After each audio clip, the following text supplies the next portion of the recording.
Bonjour. Je vous propose aujourd'hui une réflexion sur ce personnage d'Abraham, personnage emblématique, hein, le père des croyants. Euh, Regardons un peu ce que la Bible nous dit de lui. Euh, on pourrait dire en premier lieu que ce qui ressort d'Abraham, c'est que c'est quelqu'un qui a cru Dieu. Il était dans ce pays riche, païen, idolâtre, hein, près de Babylone, à Ur de Chaldée, hein, dans l'Irak actuel. Et finalement, il aurait pu faire comme les autres, mais non. Il a eu une démarche honnête par rapport à Dieu, et il l'a cru, et il nous est dit que cela lui a été compté à justice, et ça nous est dit trois fois. Une fois en Romains 4, verset 9, hein, donc cet épître aux Romains qui parle de la justice. Une fois en Galates 3, verset 6, l'Épître aux Galates qui nous parle de la liberté, et une fois en Jacques 2, verset 23, l'Épître de Jacques qui nous parle des œuvres, de l'action, de l'agir. Il a cru Dieu et cela lui a été compté à justice. Comme si, finalement, croire Dieu faisait vraiment que c'était là où on était, on faisait on fait ce qui est normal pour Dieu. C'est là où on est juste. C'est là où Dieu nous justifie parce qu'on le croit. On ne peut pas avoir de justice devant Dieu autrement qu'en le croyant. Mais croire Dieu, c'est la seule chose qui peut nous permettre d'être vraiment libres, nous dit l'Épître aux Galates. Croire Dieu, c'est la seule manière de rentrer complètement dans une action qui est vraiment libre, qui est vraiment pleine de sens.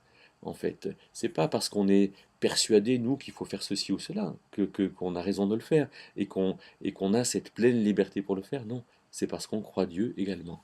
Mais nous dit Jacques, croire Dieu, c'est aussi dans l'œuvre qu'on montre qu'on croit Dieu. C'est quand on fait quelque chose, quand on est bouillant pour Dieu, bouillant dans notre manière de manger, d'attendre, de nous habiller, d'aller à l'église, de rencontrer notre voisin, aussi que cette foi en Dieu se montre. Voilà comment déjà le Nouveau Testament nous parle d'Abraham. Il est le père, mais il est le père des juifs et des non-juifs, nous dit Romains 4,12. Il n'y a pas que ceux des juifs, hein, qui sont enfants d'Abraham, parce que finalement tous ceux qui sont dans la foi, tous ceux qui vont à la suite de son exemple, sont des enfants d'Abraham. Mais quand même, Hébreux 2,16 va nous dire qu'il prend la semence d'Abraham pour quelque chose. C'est-à-dire que les fils d'Israël sont appelés à quelque chose de particulier, et notamment à cette dimension collective du service, Israël étant appelé à servir Dieu de manière collective, et a servi Dieu depuis finalement l'appel d'Abraham jusqu'à la chute de Sédécias en 588, mais retrouvera ce service quand Christ viendra régner sur Israël et les nations à la fin d'Armageddon. Alors, Abraham, ce personnage, qu'est-ce qu'il peut nous donner de concret aujourd'hui? Eh bien, nous pourrions voir 5 moments dans sa vie où Dieu lui est apparu.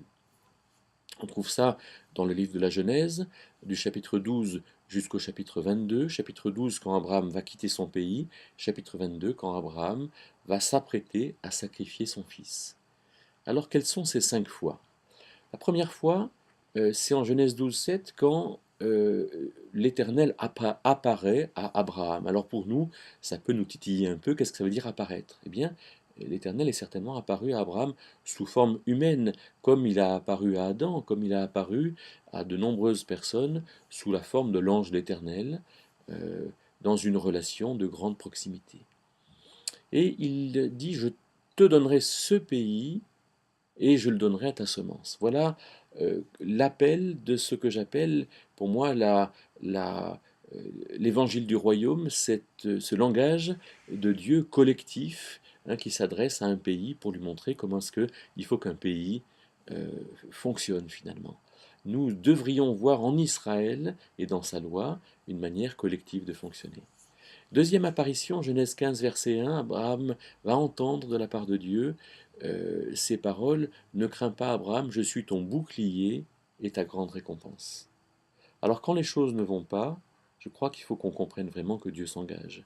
Je suis ton bouclier et ta grande récompense. Je suis celui qui te protège. Ne crains pas de souffrir.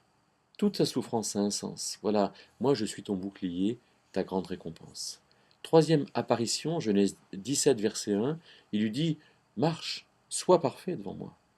Donc, collabore avec moi, fais quelque chose dans lequel tu vas m'honorer.